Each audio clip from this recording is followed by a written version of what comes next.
Hello అండి. Welcome back to our channel. ఈరోజు మన రెసిపీ ఏంటంటే కరివేపాకు రైస్ విత్ రైతానండి. చాలా చాలా బాగుంటుంది ఇదైతే. ఇప్పుడైతే మనం ప్రాసెస్‌లోకైతే వెళ్ళిపోదాము. ఫస్ట్ అయితే ప్యాన్ పెట్టుకొని దాంట్లో అయితే ఆయిల్ వేసేసుకోవాలి. ముందే మనమైతే అన్నం చేసి పెట్టుకోవాలండి.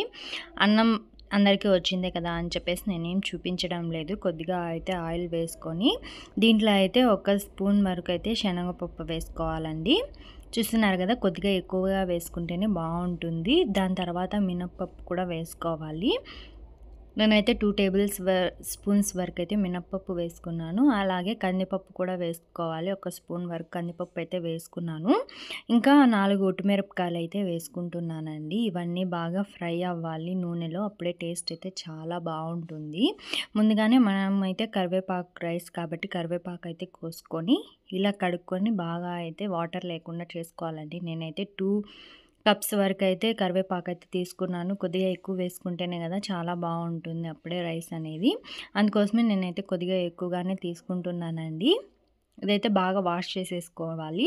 ఇప్పుడైతే మనం తిరగబాతు పెట్టుకున్నాం కదా, దాంట్లో అయితే ఈ కరివేపాకు మొత్తం వేసుకొని బాగా ఫ్రై చేసుకోవాలండి. బాగా పలపల వచ్చేంత వరకు అయితే వేయించుకోవాలి. అప్పుడే టేస్ట్ అయితే చాలా బాగుంటుంది. ఈ రెసిపీ అయితే లంచ్ బాక్స్‌లోకి కూడా చాలా బాగుంటుందండి. చూస్తున్నారు కదా, ఈ విధంగా చాలా క్రిస్పీగా రావాలి. మనం పట్టుకుంటే నలిగిపోయేలాగా పలపల అంటారు కదా, ఆ విధంగా అయితే రావాలి. అలా వస్తేనే బాగుంటుంది. లేదంటే పచ్చివాసన అనేది వస్తుందండి. పచ్చివాసన పోయేంత వరకు అయితే మనం వేయించుకోవాలి. చూస్తున్నారు కదా, నేనైతే రైస్ ముందుగానే చేసి పెట్టుకున్నాను. కొద్దిగా పొడి పొడిగా చేసుకుంటే రైస్ అనేది చాలా బాగుంటుంది. మెత్తగా కాకుండా ఉంటే బాగుంటుంది. అప్పుడు మనం అన్నం వండేటప్పుడే కొద్దిగా 2 టేబుల్ స్పూన్స్ ఆయిల్ వేస్తే మెతుకు మెతుకు తగులుకోకుండా ఉంటుందండి. ఇలా పొడి పొడిగా అయితే వస్తుంది. కంప్లీట్‌గా ఇదైతే చల్లారిపోవాలండి. మనం మిక్సీ వేసుకోవాలి కాబట్టి చల్లారితేనే బాగుంటుంది. వేడిగా ఉన్నప్పుడు వేయకూడదు.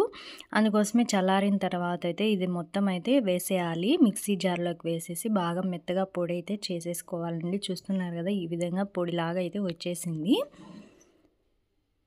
చూసారు కదా, నేనైతే ఒక 2 టైమ్స్ వరకు వేసుకున్నాను. అంతా మిక్సీ జార్‌లో పట్టలేదు. అందుకే 2 టైమ్స్ అయితే వేసుకున్నాను. మళ్ళీ అదే ప్యాన్ పెట్టుకొని కొద్దిగా ఆయిల్ అయితే వేసుకోవాలండి.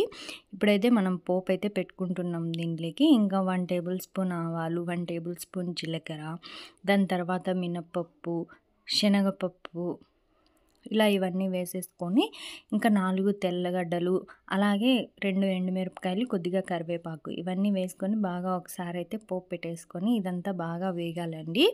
వేగిన తర్వాత ఇప్పుడైతే మనం ముందుగా పేస్ట్ చేసి పెట్టుకుని ఉంటాం కదా, ఆ పేస్ట్ కూడా దీంట్లో అయితే వేసేసి బాగా మిక్స్ చేసుకోవాలండి.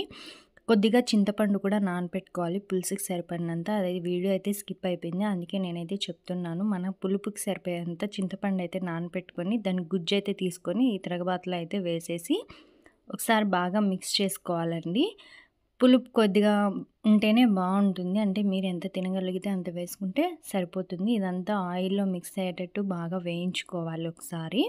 చూస్తున్నారు కదా, ఈ విధంగా మనం మిక్స్ చేసుకుంటే బాగా మిక్స్ అయిపోతుందండి. ఈ కరివేపాకు రైస్ ఏం కూరలు లేనప్పుడు తిన్నా బాగుంటుంది. హెల్త్‌కి కానీ హెయిర్‌కి కానీ చాలా మంచిదండి. మేమైతే అప్పుడప్పుడు చేసుకుంటూ ఉంటాము. ఈ కరివేపాకు రైస్ అనేది నాకైతే చాలా ఇష్టం. చాలా బాగుంటుంది టేస్ట్ కూడా. నేనైతే పల్లీలు వేయించుకోవడం మర్చిపోయానండి. అందుకే మళ్ళీ సపరేట్‌గా ప్యాన్ అయితే పెట్టుకొని కొద్దిగా ఆయిల్ అయితే వేసుకొని పల్లీలు అయితే వేయించుకుంటున్నాను. ఒక గుప్పెడు పల్లీలు అయితే తీసుకొని వేయించుకుంటున్నానండి. ఇది ఫస్ట్ మనం పోపు పెట్టుకోకముందు వేయించుకోవాలి. కానీ నేనైతే మర్చిపోయాను. అందుకోసమే మళ్ళీ ఈ విధంగా అయితే సపరేట్‌గా ప్యాన్ పెట్టుకొని నేనైతే వేయించుకుంటూ ఉన్నానండి. ఈ రెసిపీని మీరు కూడా ట్రై చేయండి. మీరు కరివేపాకు రైస్ ఈ విధంగా చేసుకుంటారా? లేదంటే వేరే విధంగా చేసుకుంటారో కింద కామెంట్స్‌లో అయితే చెప్పండి.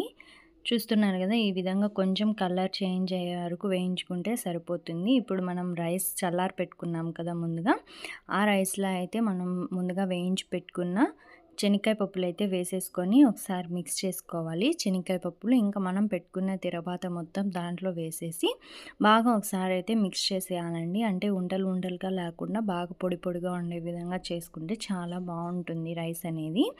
సాల్ట్ ఎక్కడా వేయలేదు అని అనుకుంటున్నారా? చూసారు కదా, నేనైతే సాల్ట్ ఇప్పుడు వేస్తున్నాను. అంటే మనం రుచి చూసుకొని సాల్ట్ వేసుకుంటే చాలా బాగుంటుంది. రుచికి తగ్గట్టు సాల్ట్ వేసుకోవాలి. తక్కువైనా పర్వాలేదు, ఎక్కువైతే తినలేము కదా, అందుకే చూసుకొని మనమైతే వేసుకోవాలి. దీంట్లోకి కాంబినేషన్‌గా రైతా అయితే చేసుకున్నామండి. చాలా బావుంటుంది టేస్ట్. లేదు అంటే అలాగైనా తినేయొచ్చు. లంచ్ బాక్స్‌లోకి కానీ, ఇంకా మనం ఈ మిగిలిపోయిన అన్నంతో కూడా చేసుకోవచ్చండి. ఒకసారి మీరు కూడా ట్రై చేయండి. Thanks for watching my video. ఎలా ఉందో కింద కామెంట్స్